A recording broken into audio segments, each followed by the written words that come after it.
বিসমিল্লাহির রহমানির রহিম। আসসালামু আলাইকুম। সবাই কেমন আছেন? আশা করছি সবাই ভালো আছেন। ইনশাআল্লাহ আলহামদুলিল্লাহ আমিও ভালো আছি। আজকে আমি একটা নতুন রেসিপি নিয়ে চলে আসলাম। সেটা হলো টাকি মাছের শুটকি ভুনা। এটা হচ্ছে টাকি মাছ। এটাকে আমি ভালো করে সিলে টিলে একদম ধুয়ে একদম পরিষ্কার করে নিয়ে নিয়েছি। তারপরে নিয়েছি এক বাটি, ছোটো এক বাটির পেঁয়াজ কুচি। হ্যাঁ, এখানে আছে আপনার রসুন মানে এটা দেশি রসুন কোয়া কোয়া করে রেখেছি, কারণ এটা দিলে তরকারিটা অন্যরকম একটা শুটকিটা মজা লাগবে। আর এটা হচ্ছে একটু জিরা, একটু আদা, একটু পেঁয়াজ একসাথে করে পাটাতে ভালো করে বেটে নিয়েছি। হ্যাঁ, আমার মামা বলে যে ওর নাকি তরকারিতে ঝালই হয় না। আজকে ওকে ঝাল খাওয়াই ওকে আমি একদম পেটটাকে জ্বালায় ফেলবো। এটা হচ্ছে রসুন, এটা আমি বেটে নিই, সবই পাটাতে বেটে নিয়েছি। এটা হচ্ছে শুকনা মরিচ, এটাও আমি পাটাতে ভালো করে বেটে নিয়েছি। আর রসুনের কালারটা লাল হয়েছে এই কারণে যে পাটাটা আমি ধুই নিই, ওই একই পাটার মধ্যে আমি রসুনটাকে বেটে নিয়েছি। যাই হোক, চলে আসলাম কড়াইয়ের মধ্যে, দিয়ে দিলাম পরিমাণ মতো তেল আর পেঁয়াজ কুচিগুলো দিয়ে দিলাম। আমার মামা উত্তরবঙ্গের মানুষ, এত ঝাল খায়, ঝালই নাকি হয় না। আজকে বলতেছে আমি কিচ্ছু খাবো না, আমি মানে আমাকে শুটকি ভুনা করে দাও। ঠিক আছে, তাও আবার কি টাকি মাছের শুটকি। আমাদের উত্তরবঙ্গে বলা হয় যে শয়তান মাছের শুটকি। যাই হোক, তেলটা পেঁয়াজটা ভাজা হয়ে গেল, তারপরে রসুনটা ভালো করে একটু দিয়ে রসুনটাও ভেজে নিলাম। তারপরে দিয়ে দিলাম সেই বাটা মরিচ 2 চামচ।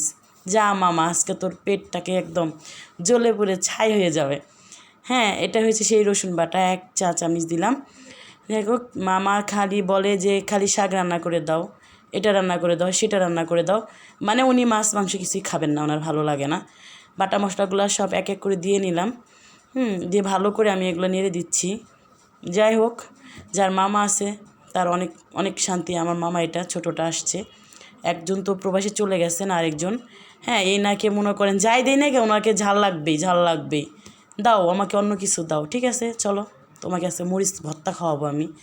যাই হোক, মশলাটা ভালো করে হলুদ দিলাম, কষিয়ে লবণ পরিমাণ মতো দিয়ে দিলাম, ভালো করে নাড়াচাড়া দিয়ে দিচ্ছি। আমি কিন্তু লবণের পরিমাণটা দেখাই দিচ্ছি কতটুকু দিলাম আমি, একদম পারফেক্ট। আমি যে রান্নাটা করি লবণগুলো পারফেক্ট, যেটাতে লাগে সেটা আমি বলে দিই, যেটাতে পরে দিব দেন পরে দিয়ে নিই।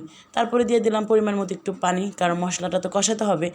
আর বাটা মরিচের তরকারি এত মজা লাগে, কালারটা এত সুন্দর আসে, মানে আমি ভাবতেও পারতেছি না। আজকে আমি একদম আরও ভালো করে ট্রাই করলাম। এখন দিয়ে দিলাম জিরার গুঁড়া, ভেজে রেখেছিলাম সেটা। আর এটা নাড়াচাড়া করে তারপরে আবার কষানোর জন্য পানি দিয়ে দিলাম। দেখেন কত সুন্দর একটা টকটকে কালার হয়ে আসছে। মানুষ ভাববে যে এখানে নিশ্চয়ই কোনো কালার ইউজ করা হয়েছে। না, কোনো কালার ইউজ করা হয় নাই। এখানে জাস্ট আমি বাটা মশলাগুলো দিয়ে নিয়েছি। ওই মামা বলে নানি যেরকম করে রান্না করে বাটা মশলা টশলা দিয়ে, আমরা তো একটু মশলা তেল বেশি খাই। হ্যাঁ, এর জন্য আর কি ওর একটু খেতে কষ্ট হয়, তাই ওর মতো করে রান্না করে দিচ্ছি।